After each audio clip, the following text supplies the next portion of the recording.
स्वागत है आप सभी दोस्तों का हमारे यूट्यूब चैनल पर। तो उम्मीद करती हूँ हमारे सभी दोस्त स्वस्थ होंगे, मस्त होंगे। तो आज हम यह वीडियो लेके आए हैं। मुझे प्रेमानंद महाराज जी का ये वीडियो मैंने देखा तो मुझे तो बहुत ही अच्छा लगा, तो मैंने सोचा आप सभी दोस्तों तक आप वीडियो को भी जरूर पहुँचाना चाहिए। तो इसमें यह प्रेमानंद महाराज जी यह बताते हैं कि हमारी दिनचर्या कैसी होनी चाहिए। तो हमें ब्रह्म मुहूर्त में ज़रूर उठ जाना चाहिए। सुबह में उठने के फ़ायदे बहुत ही होते हैं, वो हमारे शारीरिक स्वास्थ्य पर बहुत ही अच्छा प्रभाव डालते हैं कि सुबह में उठने से हमारी एनर्जी बनी रहती है दिन भर में। तो चलिए बिना देरी किए हुए, बिना समय गंवाए हुए हम जो है आप लोगों तक यह वीडियो पूज्य श्री प्रेमानंद महाराज जी का यह वीडियो आप लोगों तक हम पहुँचाते हैं। तो चलिए जय श्री राधे राधे।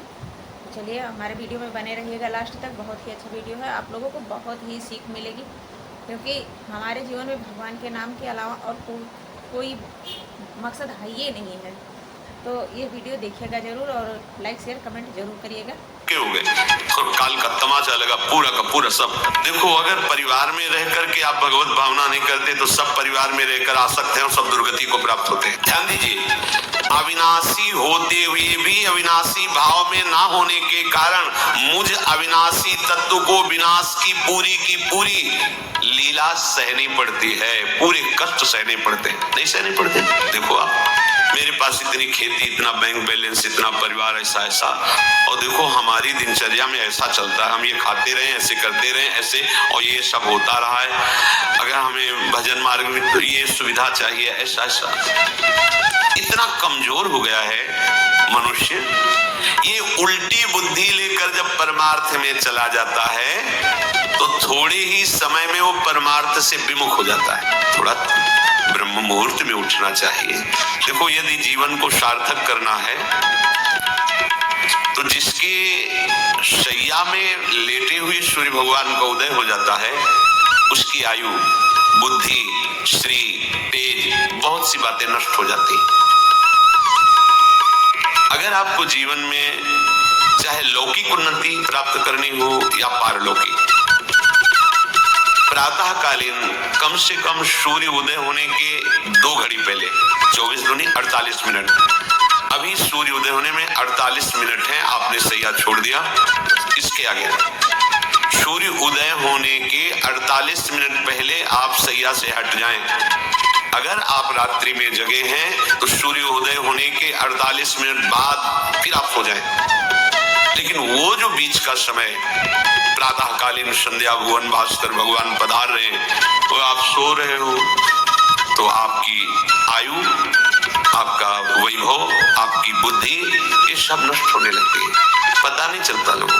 देखो कहाँ तेजवान चेहरे दिखाई दे रहे हैं। खूब तो सब खा पी रहे हो, खाने पीने का तेज एक अलग होता है, भागवती तेज अलग होता है। ब्रह्म मुहूर्त में उठे, प्रभु का स्मरण किया, जो 2-4 नाम ही सही, अपने बड़े बुजुर्गों को, गुरुजनों को भावना से प्रणाम किया, और पहली बात शरीर स्वस्थ रखने के लिए गर्म जल किया, हल्का, आधा लीटर से 1 लीटर तक जल पिया, भगवत भाव अर्पित करके वज्रासन में बैठकर। आप लोग दिनचर्या को नहीं करते तो आप ब्रह्मचर्य को बचा नहीं सकते। ध्यान रखना, ब्रह्मचर्य कोई छोटी मोटी शक्ति नहीं है, उसको बचाने के लिए आपकी दिनचर्या दिव्य होनी चाहिए। फिर इसके बाद आप 5 मिनट 10 मिनट टहलिए, फिर सो जाइए।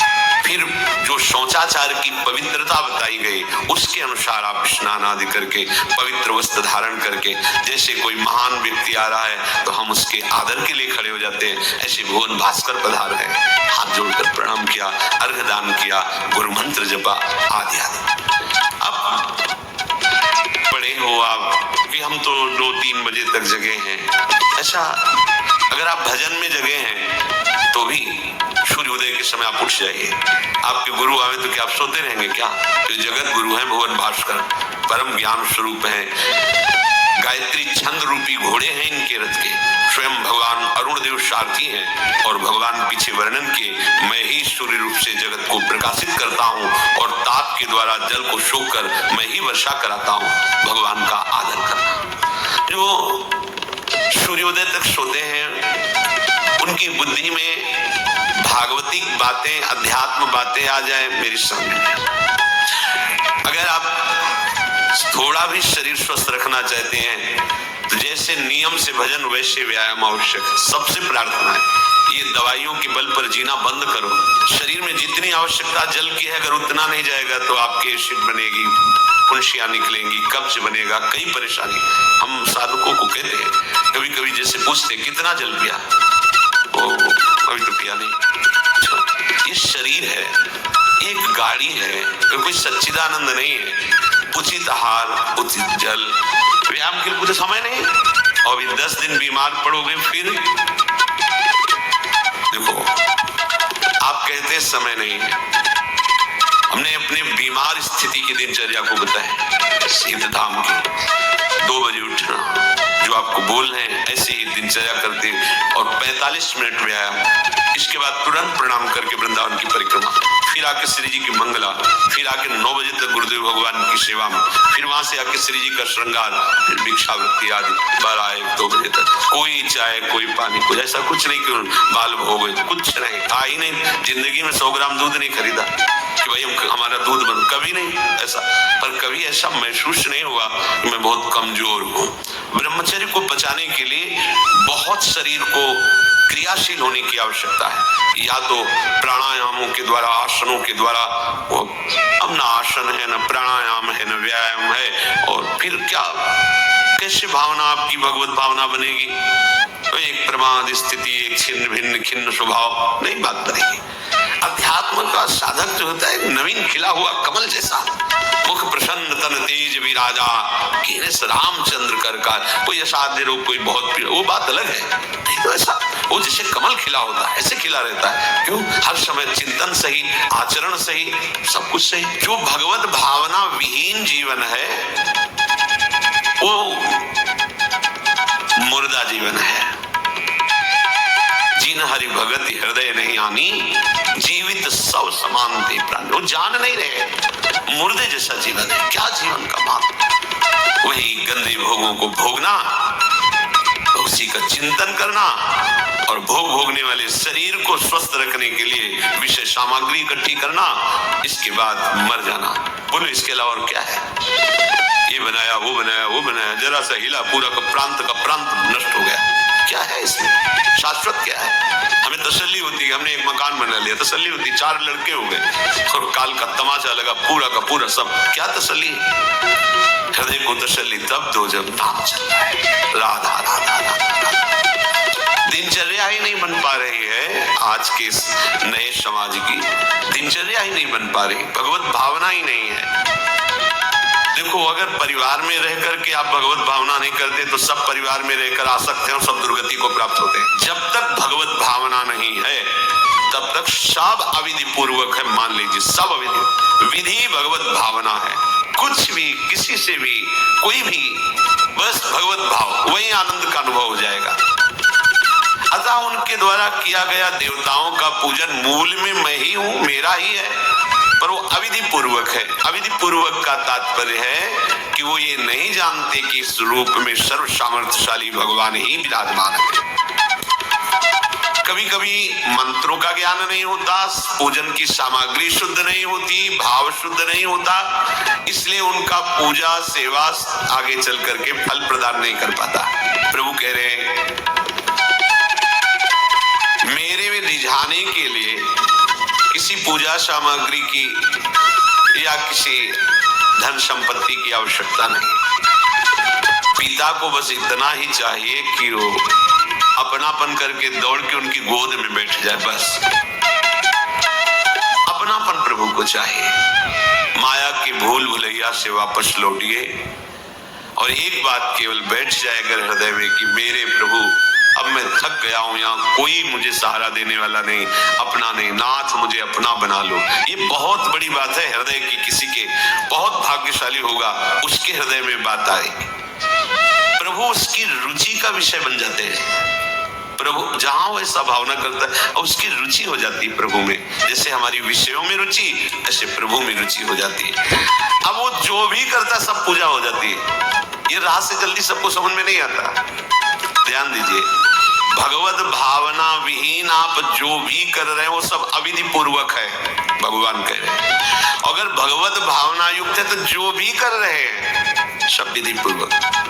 कर्माबाई जी ने, एक विधि विधान जानने वाले संत ने जब कहा कि आप तो बिना स्नान में बड़ा अपराध, ऐसे तुम कैसे बना तो, और वो प्रातः अपनी स्नान आदि दिनचर्या करने लगी तो विलम्ब हुआ। फिर खिचड़ी अमनिया की ठाकुर जी को, ठाकुर जी आए गोद में बैठ के, एक कवल ही पाए कि उधर पर्दा, भाग के ठाकुर जी गए, खिचड़ी लगी थी।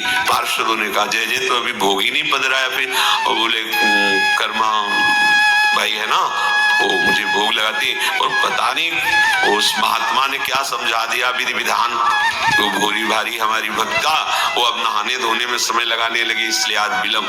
देखो तुम जाओ और उनसे कह दो हम विधि विधानों से फंसने वाले नहीं, विधि विधान हमें कोई फांस नहीं सकता है। एक प्रेम फांस है जिसमें मैं फंस जाता हूं, बिना किसी बंधन के अगर ये बंधते हैं उसका नाम है प्रेम डोरी।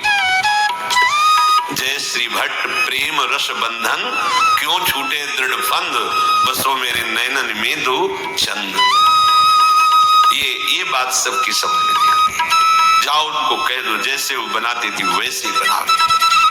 पूरा अविधि है, अगर शास्त्रीय सिद्धांत से दे देखो अविधि है, पर वो महान विधि है जो भगवान को आसक्त कर लिया। कौन सी विधि?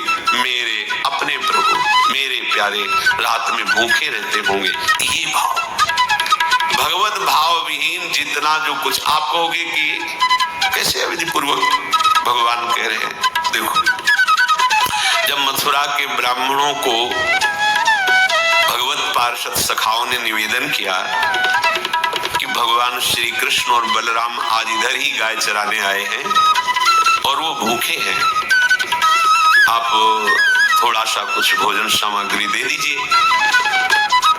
ऐसे देखा कि ग्वारिया है, बात ही नहीं की, अधिकारी नहीं समझा, बात का अधिकारी नहीं समझा। ऐसा नहीं कि इनको पता न चला हो कि भगवान का अवतार है, क्योंकि जब भगवान अवतरित हुए सबको पता था कि भगवान अवतरित हुए हैं, प्रायः सबको पता था, सबको। जैसे वायु शीतल चलती तो सबके अंगों में लगती, इसलिए महान प्रकृति उल्लसित होकर नृत्य कर रही थी आनंद में जब भगवान का प्रादुर्भाव हुआ। अच्छा लगा होगा तो जो है लाइक शेयर कमेंट जरूर करिएगा और बेल आइकन जरूर दबा दीजिएगा ताकि हमारी वीडियो की सबसे पहले नोटिफिकेशन आप तक सभी दोस्तों तक पहुँचे। तो अगर ये वीडियो अच्छा लगा हो तो मुझे कमेंट में ज़रूर बताना कैसा लगा है वीडियो, ताकि मैं इसी तरह का वीडियो आप सभी दोस्तों तक फिर से पहुंचाती रहूँ। तो चलिए जय श्री राधे राधे, जय श्रीमान नारायण। और आज हाँ अष्टमी तिथि की हार्दिक शुभकामनाएं सभी दोस्तों को, सबका जीवन मंगलमय हो, हमारी यही दिल से इच्छा है सबके लिए। जय श्री राधे।